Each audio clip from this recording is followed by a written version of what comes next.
Good evening दोस्तों। कैसे हैं आप सभी लोग बेटा? उम्मीद करता हूं आप बहुत अच्छे से होंगे।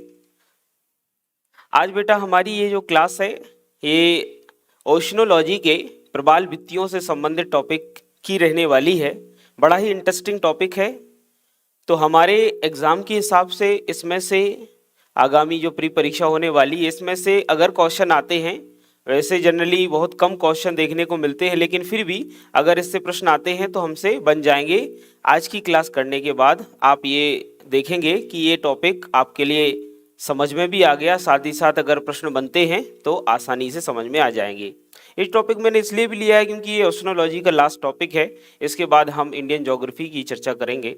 इंडियन ज्योग्राफी से संबंधित जो जो महत्वपूर्ण बातें हैं, टॉपिक्स हैं, उनकी चर्चा करेंगे। तो आइए जल्दी से सभी लोग, आज हमारा टॉपिक प्रबाल भित्तियाँ है। तो सबसे पहले यहाँ पर कुछ जानकारी है कि 25 मई से आपके लिए नया बैच स्टार्ट हो रहा है, हिंदी मीडियम और इंग्लिश मीडियम दोनों के लिए सेपरेट एमपीपीएससी का। तो आप सब लोग आइए और बढ़ चढ़कर इससे हिस्सा लीजिए। इसके रजिस्ट्रेशन शुरू हो चुके हैं। प्रबाल भित्तियों की जब भी हम बात करते हैं तो प्रबाल भित्तियाँ हमें समुद्रों में विभिन्न स्थानों पर अलग अलग रूप से नजर आती हैं। सबसे पहले तो बात कर लेते हैं, दो शब्द हैं इसमें बेटा, इन दोनों शब्दों की बात कर लेते हैं। पहला शब्द है प्रबाल और दूसरा शब्द है भित्ति। ठीक है, तो प्रबाल और भित्ति। प्रबाल क्या होते हैं? तो प्रबाल समुद्रों में पाए जाने वाले सूक्ष्म जीव होते हैं। इन्हें हम मूंगा जीव या इन्हीं को हम कोरल पॉलिप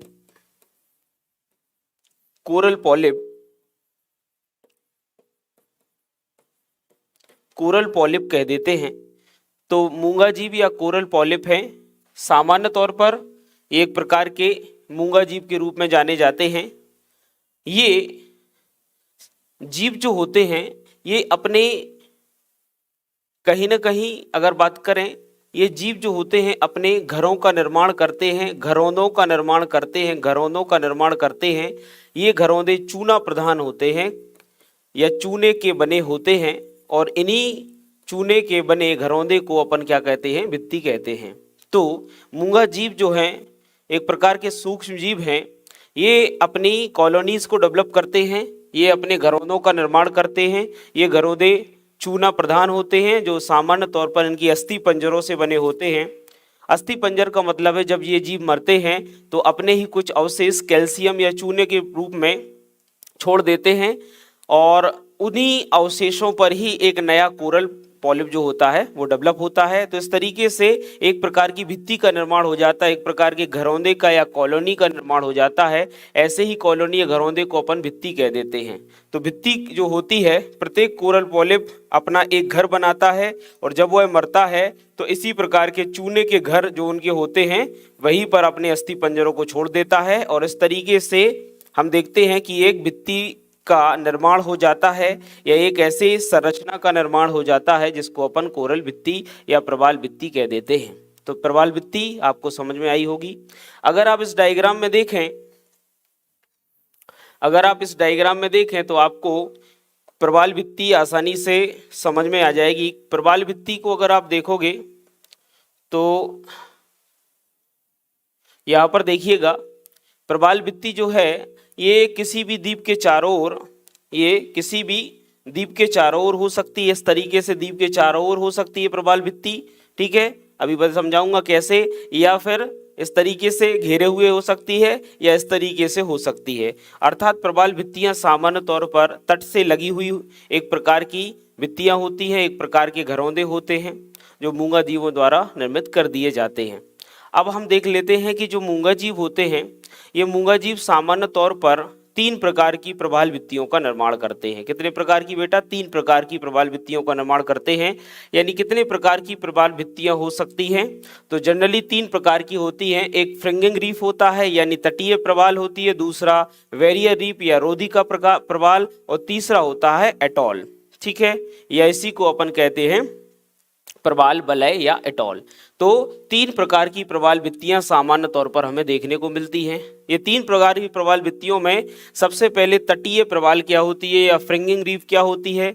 तो तटीय प्रवाल की बेटा विशेषता होती है, अगर मैं बात करूं तो किसी भी समुद्री तट से यह प्रवाल भित्ति लगी होती है और समुद्री तट से बिल्कुल ही सटकर इस तरीके की प्रवाल भित्ति का निर्माण होता है। बिल्कुल ही सटकर इस तरीके की प्रवाल भित्ति का निर्माण होता है, यानी तट है, कोस्टल एरिया है, उसी से लगी हुई ये प्रवाल भित्ति होती है।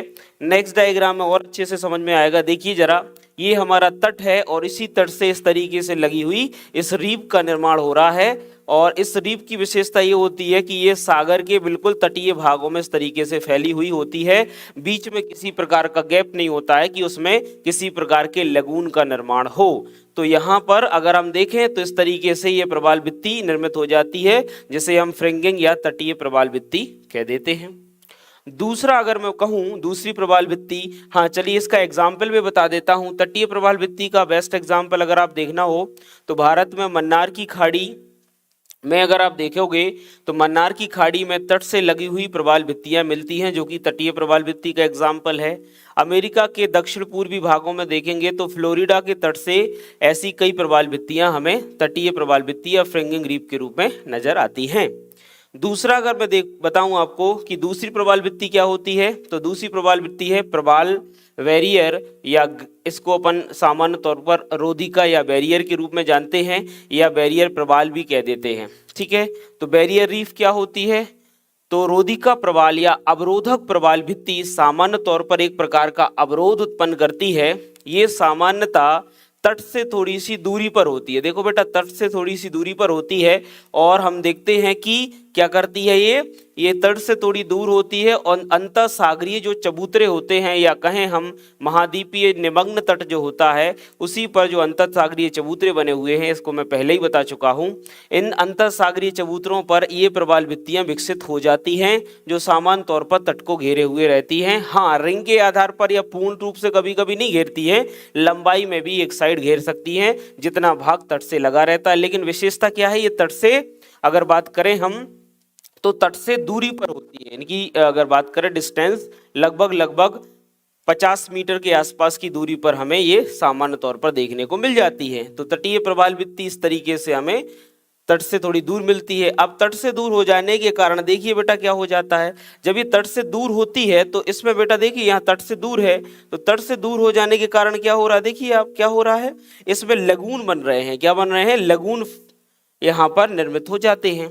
तो अवरोधिका प्रवाल में बीच बीच में पानी भर जाता है, यानी लगून का निर्माण हो जाता है तट के सहारे, और यह सामान्य तौर पर तटीय प्रवाल से इस लगून की वजह से अलग हो जाती। एक प्रकार की तटीय प्रवाल है लेकिन बीच में लगून बन गया है, इसलिए चूंकि ये एक बैरियर का काम कर रही है। और विश्व में अगर इसका बेस्ट एग्जाम्पल देखें कि बैरियर प्रवाल का अच्छा एग्जाम्पल देखना है तो इसका एग्जाम्पल है ऑस्ट्रेलिया के पूर्वी तट पर लगभग 2000 से 2300 किलोमीटर की लंबाई में फैली ग्रेट बैरियर रीफ प्रवाल भित्ति, जो कि विश्व की सबसे अधिक लंबाई में और विस्तृत फैली हुई रीफ है। ये कोरल सागर में, जो कि पैसिफिक ओशन का ही भाग है, उसमें फैली हुई है। एक प्रकार की बैरियर रीफ है। क्या है, बैरियर। और सामान्य तौर पर बैरियर शब्द का ही मतलब होता है अवरोध उत्पन्न करना, जो कि सागर के जल को और लगून के जल को एक दूसरे से रोधिका द्वारा अलग कर देता है, इसलिए इसको रोधिका प्रवाल कह देते हैं। तीसरा प्रवाल क्या है बेटा, तीसरा प्रवाल देखोगे तो उसको कहते हैं प्रवाल वलय या एटॉल। वलय या रिंग प्रवाल भी कहते, भित्ति कह देते हैं। अटॉल प्रवाल भित्ति या फिर प्रवाल, अगर बात करें घोड़े के नाल के जैसी प्रवाल भित्ति भी इसको कह देते, कई नाम हैं इसके। ये प्रवाल भित्ति की विशेषता ये होती है कि यहाँ इस डायग्राम में अगर आप देखोगे तो यहाँ पर क्या हो गया है, कोई द्वीपीय भाग डूबा हुआ है और उसके ऊपरी भागों में देखिएगा चारों तरफ इसमें प्रवाल भित्ति का निर्माण हो गया है और बीच बीच में आपको लगून भी नजर आ रहा है। क्या नजर आ रहा है, लगून।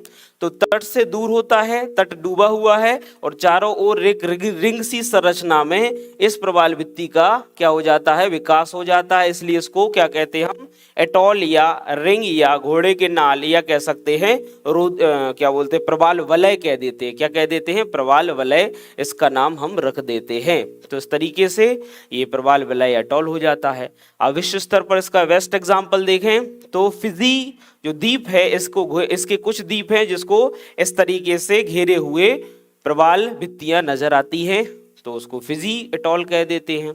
ऐसे ही फुनापुटी में भी हम देखते हैं कि इस तरीके के एटॉल पाए जाते हैं। अगर हम पूर्वी द्वीप समूहों में देखें तो ऐसे कई हमें प्रवाल एटॉल नजर आते हैं जहां पर द्वीपों को घेरे हुए क्या बन जाते हैं बेटा, प्रवाल वलय या एटॉल बन जाते हैं, फिर भित्तियों का निर्माण हो जाता है, डेवलपमेंट हो जाता है। तो ये प्रवाल भित्तियां थी जो 3 प्रकार की है। आई होप आपको समझ में आया होगा। एटॉल में भी बीच बीच में आपको लगून दिखाई देंगे, तो इस तरीके से यहाँ पर भी लगून बन जाते हैं। इसमें भी आप देख सकते हैं, देखिए चारों तरफ क्या हो गया है, कोरल का निर्माण हो गया है देखिए, और बीच में क्या बन गया है, एक लगून बन गया है। तो इसमें आपको अच्छे से समझ में आ रहा होगा। अब ये तो थी साधारण सी बात।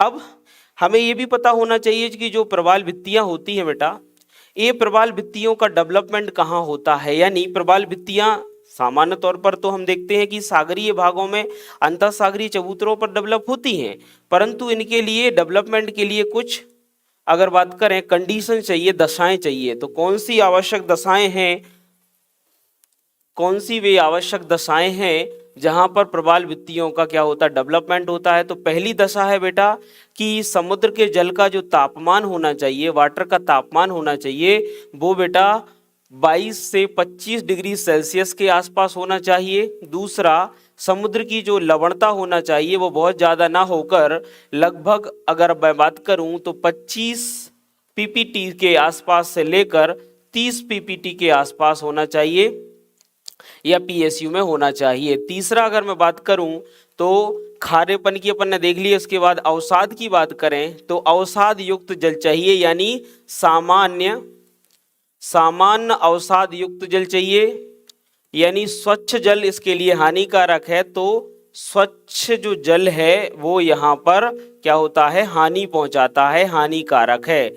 स्वच्छ जल में ये नहीं पनपते हैं, ठीक है।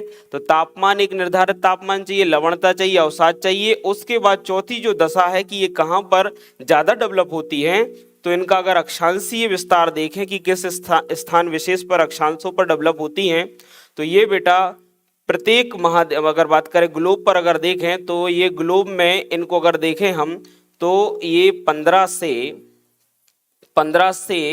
25 डिग्री अक्षांशों के मध्य, 15 डिग्री से 25 डिग्री अक्षांशों के मध्य बोथ लैटिट्यूड में, दोनों गोलार्धों में ये डेवलप हो जाती हैं, ठीक है।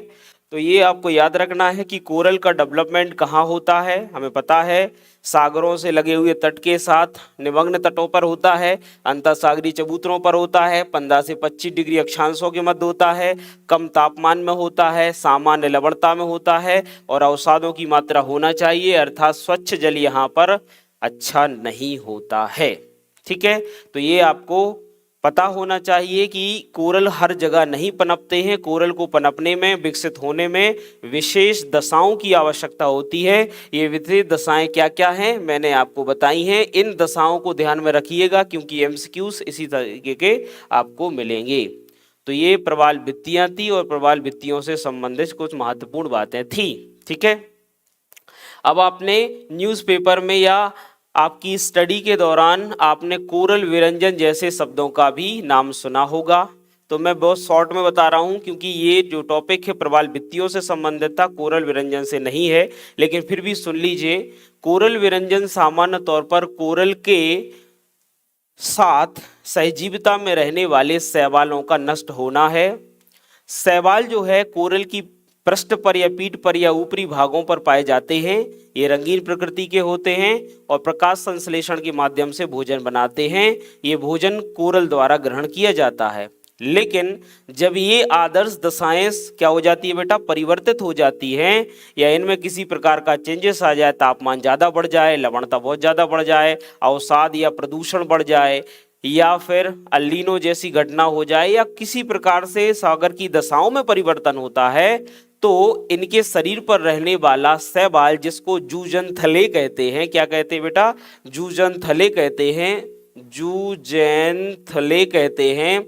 ये जूजेंथले नामक शैवाल एक प्रकार का स्पीसीज, एक प्रकार की जूजेंथले प्रजाति का जीव है। ये शैवाल क्या हो जाता है, मर जाता है। और जब ये शैवाल मर जाएगा तो ये शैवाल प्रवाल की पीठ से या उसके ऊपरी भागों से हट जाता, पृष्ठ से हट जाता है। शैवाल का सामान्य जो रंग होता है वो प्रवाल का सामान्य रंग सफेद होता है, जबकि शैवाल रंगीन होता है। तो जब तक शैवाल प्रवाल की पीठ पर है तब तक तो प्रवाल रंगीन दिखाई दे रहा है, लेकिन एक बार जब शैवाल नष्ट हो जाएगा तो वो उसकी पीठ से हट जाएगा तो प्रवाल कैसा दिखाई देगा, प्रवाल हमें सफेद रंग का दिखाई देता है। और इसी प्रकार से हम कह सकते हैं कि उसकी ऊपरी परत चूंकि कैसी हो गई है, वाइट दिखाई दे रही है। ऐसे ही वाइट सतह को हम ब्लीच या कह सकते हैं रंगों का उड़ जाना कह देते हैं, और इसी प्रक्रिया को कोरल ब्लीचिंग कह देते हैं। तो कोरल की सतह से जूजेंथले नामक शैवाल का हट जाना, रंगों का हट जाना कोरल ब्लीचिंग या कोरल विरंजन है। कोरल विरंजन की घटनाएं सामान्य तौर पर सबसे अगर बात करें हम ज़्यादातर 1997-98 में हिंद महासागर में तापमान और एलिनो के इफेक्ट से सबसे ज़्यादा देखी गई। इस समय 70% कोरल आसपास के तटीय भागों में जो हिंद महासागर के द्वीप हैं नष्ट हो गई।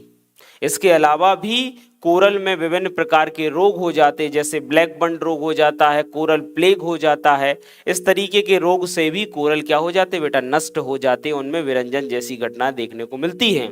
लेकिन सामान्य तौर पर करें तो पॉल्यूशन और ग्लोबल वार्मिंग जैसी घटनाएं कोरल विरंजन के लिए जिम्मेदार हैं। इसके अलावा मछलियों का अनियंत्रित रूप से या अवैज्ञानिक तरीके से पकड़ा जाना भी कोरल विरंजन का एक कारण होता है। तो इस तरीके से छोटी सी बात मैंने कर दी कोरल विरंजन से संबंधित। कभी समय मिलेगा तो इसकी डिस्कशन अपन अच्छे से और बहुत अगर बात करें समय को लेते हुए करेंगे।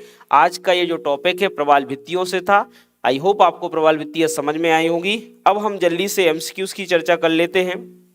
पहला एमसीक्यू है, ऑस्ट्रेलिया की पूर्वी तट पर स्थित ग्रेट बैरियर रीफ जो है बेटा, निम्न में से कौन सी प्रवाल भित्ति का उदाहरण है? अभी मैं बता चुका हूं, यह एक रोधिका प्रवाल है जो कि लगभग 2300 किलोमीटर की लंबाई में उत्तर से दक्षिण कोरल सागर में ऑस्ट्रेलिया के पूर्वी तट पर इसका निर्माण हुआ है, विकसित हुई है। तो आपको पता होना चाहिए। नेक्स्ट अगर देखें हम बेटा, प्रवाल भित्तियों की वृद्धि के विषय में निम्नलिखित कथनों में से कौन सा सही नहीं है, रॉन्ग बताना है।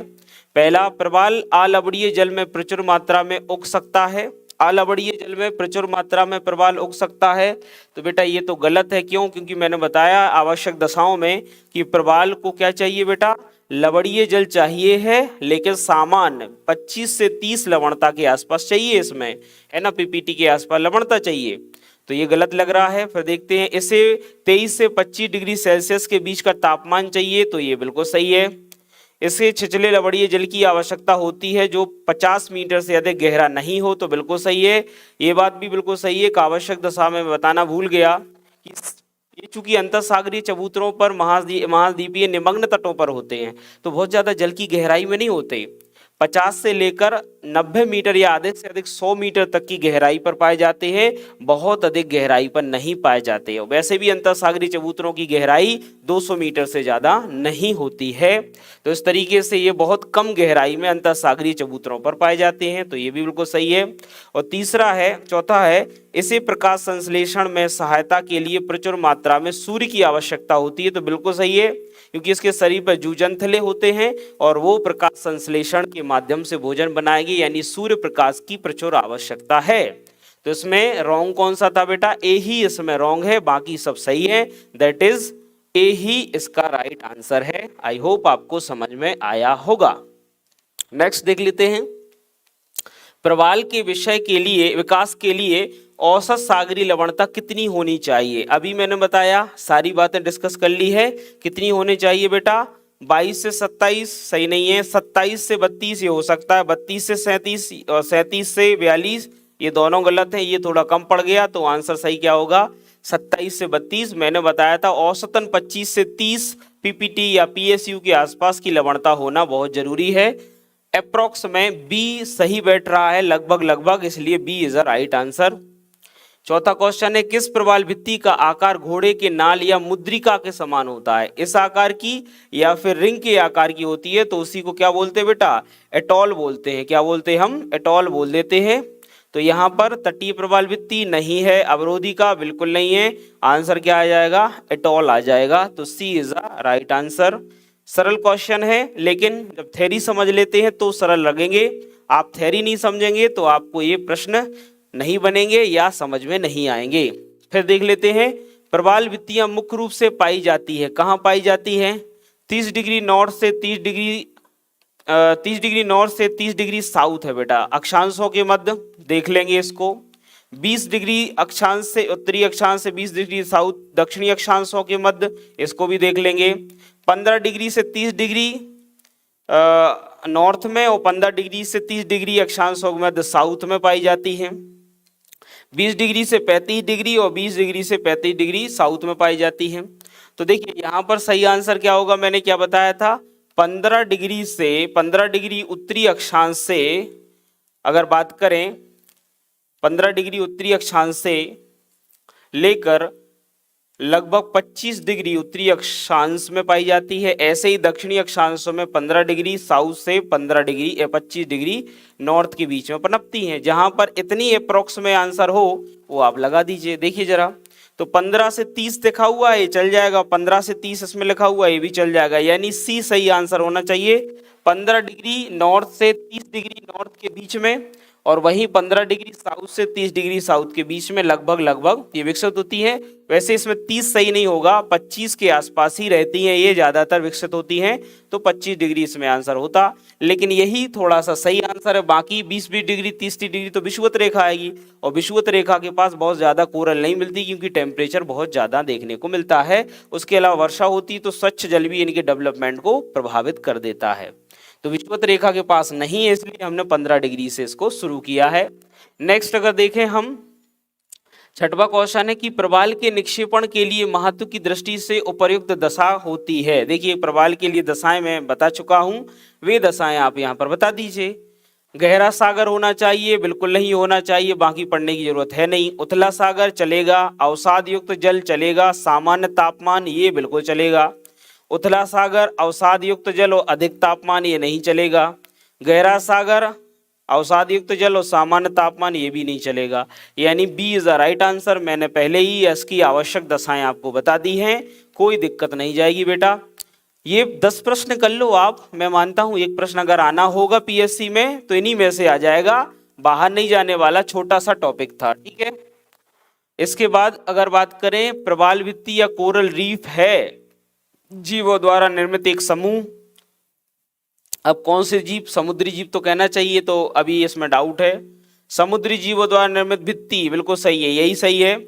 ऑस्ट्रेलिया के निकट स्थित एक गर्त नहीं है। ऑस्ट्रेलिया के पूर्वी तट पर पाया जाने वाला एक घास नहीं है। तो कौन सा आंसर सही हो जाएगा, एक समुद्री जीवों के या मूंगा जीवों या कोरल पॉलिप के क्या है, अस्थि पंजर हैं, चूने के एक प्रकार से घरौंदे हैं। इसके बाद 8वां क्वेश्चन कह रहा है कि कुछ स्टेटमेंट हैं जिन पर विचार करना है।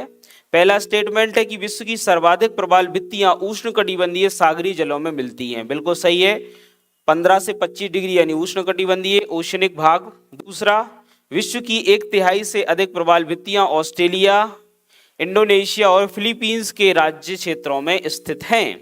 ये बिल्कुल बात सही है, क्योंकि अगर देखोगे कि विश्व की 17% के आसपास प्रवाल भित्तियां ऑस्ट्रेलिया में नहीं, 19% के आसपास, कितनी बेटा, लगभग ऑस्ट्रेलिया में 90% के आसपास है, इंडोनेशिया में लगभग 17% के आसपास है, और फिलीपींस में 8 से 9% के आसपास प्रवाल भित्तियां हैं। तो कुल मिलाकर अगर इसको जोड़ोगे तो 1/3 के आसपास का भाग नजर आता है। तो बिल्कुल सही है कि ऑस्ट्रेलिया, इंडोनेशिया और फिलीपींस राज्यों में स्थित है 1/3, तो बिल्कुल सही है। उष्णकटिबंधीय वर्षा वनों की अपेक्षा प्रवाल भित्तियां कहीं अधिक संख्या में जंतु संघों का परपोषण करती है, यानी बायोडायवर्सिटी अधिक है, वर्षा वनों की तुलना में ज्यादा जीव यहाँ पर परिपोषित होते हैं, डेवलपमेंट होते हैं, बहुत ज्यादा यहाँ विविधता पाई जाती है।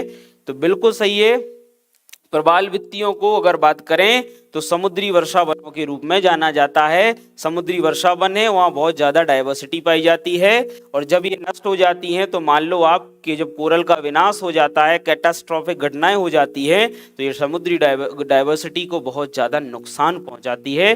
तो यहाँ पर आपको बिल्कुल ये तीसरा स्टेटमेंट भी सही नज़र आता है कि प्रवाल भित्तियाँ वर्षा वनों से ज़्यादा जैव विविधता रखती है। तो यहाँ पर कौन सा सही है, तो मैं तो ये बोल रहा हूं कि 1 2 3 तीनों सही है, यानी इसका आंसर क्या आ जाएगा, D is the right answer.